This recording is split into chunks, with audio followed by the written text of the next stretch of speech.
जरूरी सूचना है आप सभी स्टूडेंट्स के लिए। स्टडी फॉर सिविल सर्विसेज का Android app Google play store में आ चुका है, उसको प्लीज तुरंत इंस्टॉल कर लीजिए।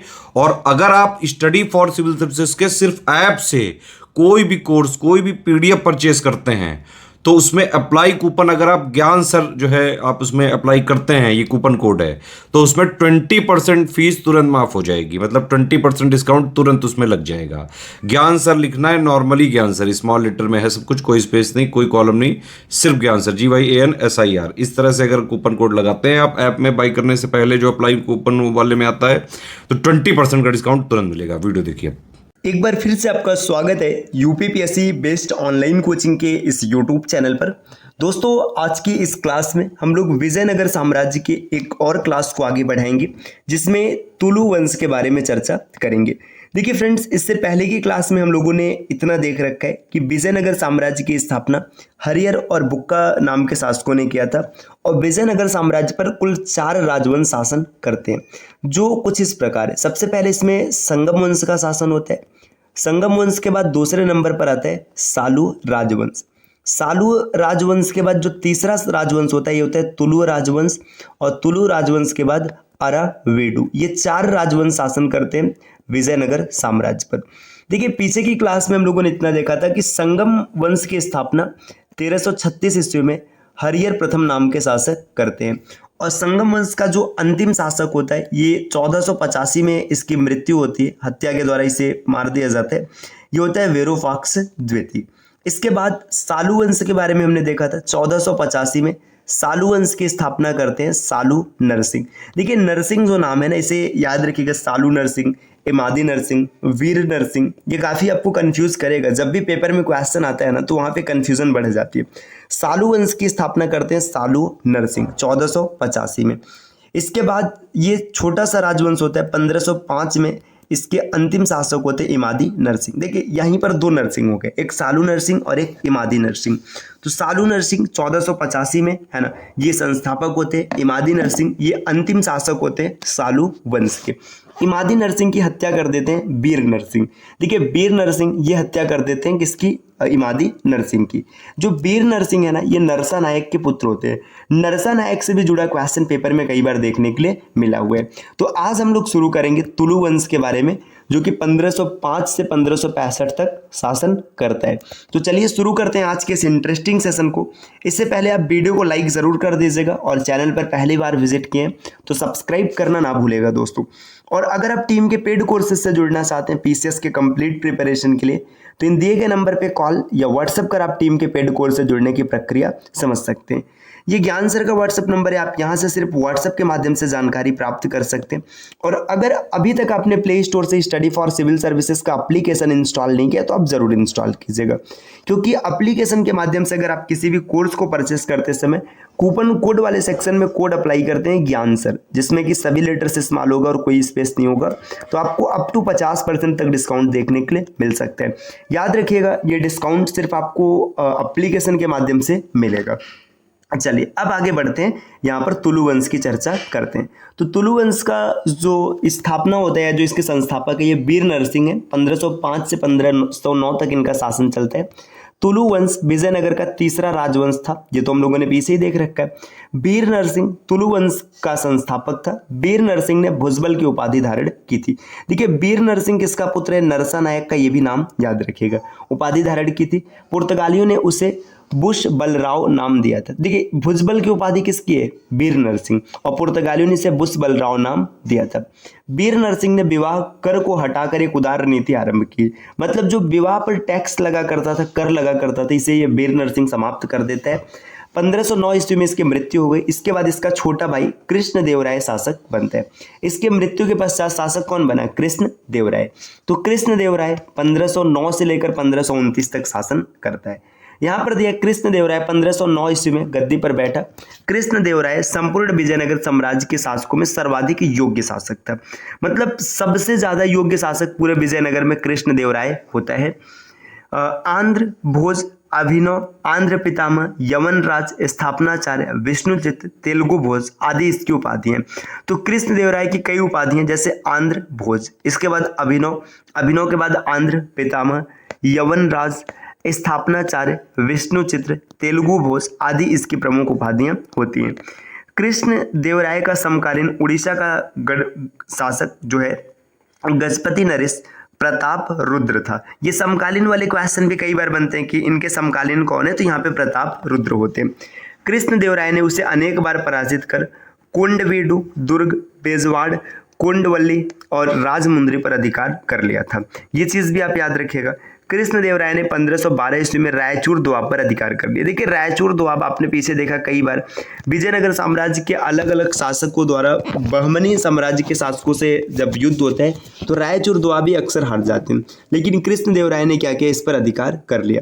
कृष्ण देव राय ने बहमनी सुल्तान मसूद शाह द्वितीय को बीजापुर एवं बीदर की कैद से मुक्त कराया। देखिए बहमनी सुल्तान कौन है, मसूद शाह द्वितीय।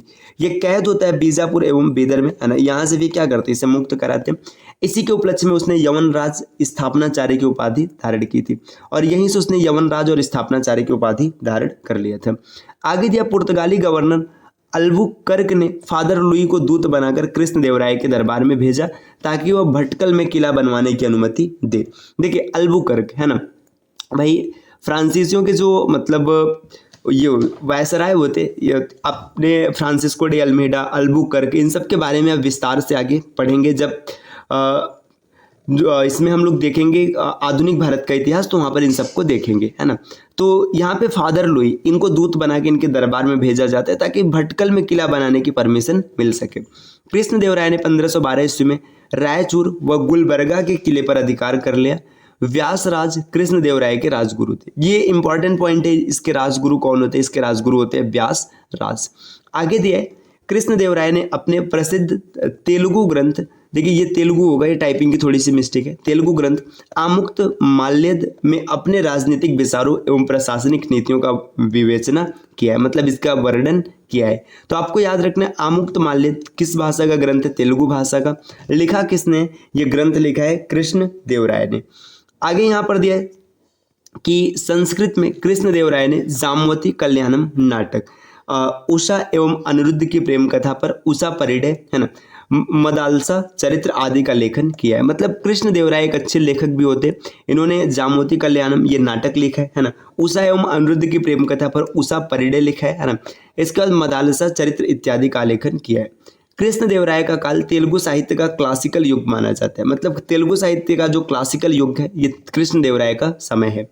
उसके दरबार में तेलुगु के 8 महान विद्वान रहते थे जिसे अष्टदिग्गज कहा जाता था। तो अष्टदिग्गज से भी क्वेश्चन कई बार बना है कि अष्टदिग्गज किसके दरबार में रहते थे, कृष्ण देव राय। कृष्ण देव राय ने हजारा मंदिर, विठल स्वामी, चिदम्बरम मंदिर का निर्माण करवाया और इसकी मृत्यु 1529 में हो जाती है। देखिए 1529 में मृत्यु होने के बाद और कई शासक शासन करते हैं, लेकिन एग्जाम की दृष्टि से उतना इंपॉर्टेंट नहीं है, तो हम लोग उसकी चर्चा नहीं कर रहे। इसके बाद स्थापना होती है अराविडु वंश की। अराविडु वंश 1570 से लेकर 1652 तक चलता है। अराविडु वंश की स्थापना तिरुमल ने की थी, याद रखना तिरुमल इसका संस्थापक होता है। 1570 ईस्वी में पेनुगोंडा की राजधानी बनाकर तिरुमल शासक बनते हैं, है ना। देखिए ये पेनुगोंडा को राजधानी बनाते हैं और बनाने के बाद ये तिरुमल क्या होता है, शासक बनते हैं। तिरुमल ने पतनशील कर्नाटक साम्राज्य का उद्धारक की उपाधि ग्रहण की, मतलब जो पतनशील का मतलब गिर रहा था कर्नाटक साम्राज्य, इसकी उद्धारक की उपाधि धारण की। श्रीरंग प्रथम तिरुमल का ज्येष्ठ पुत्र था, उसके मृत्यु के बाद वह गद्दी पर बैठता है। देखिए जब तिरुमल की मृत्यु होती है तो श्रीरंग प्रथम उत्तराधिकारी बनता है। श्रीरंग प्रथम का कोई पुत्र नहीं था। 1585 ईस्वी में उसकी मृत्यु के बाद उसका छोटा भाई वेंकट द्वितीय शासन बना। यह अराविडु वंश का महानतम शासक है। वेंकट द्वितीय अराविडु वंश का सबसे महान शासक था। उसने विजयनगर साम्राज्य को अछूते रखने में सफल रहा। इसने चंद्रगिरी को अपना मुख्यालय बनाया। इसके बाद मुख्यालय पेनुकोंडा स्थानांतरित कर दिया। आगे यहाँ पर दिया गया है कि 1614 ईस्वी में वेंकट द्वितीय की मृत्यु हो गई। इसके बाद श्रीरंग द्वितीय एवं रामदेव क्रमशः शासक बनते। देखिए इसके मृत्यु के बाद में कोई इतना प्रतापी शासक नहीं होता और धीरे धीरे विजयनगर साम्राज्य का पतन हो जाता है।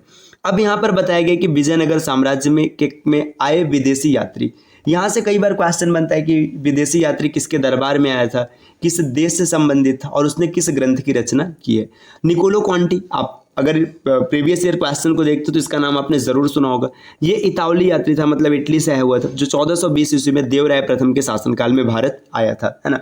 इसने जो दास प्रथा चल रहा था उस समय, इसका वर्णन किया है ना। इस समय के दासों के क्रय विक्रय को वेश्यवग कहा जाता था। तो निकोलो कांटी इटली का यात्री देवराय प्रथम के दरबार में आया था, बस इतना याद रखिएगा। अब्दुल रज़ाक ये फारस का यात्री था जो 1443 ईस्वी में देवराय द्वितीय के समय में भारत आया था। जो निकोलो कांटी था प्रथम में आया था, ये द्वितीय के समय में आया था।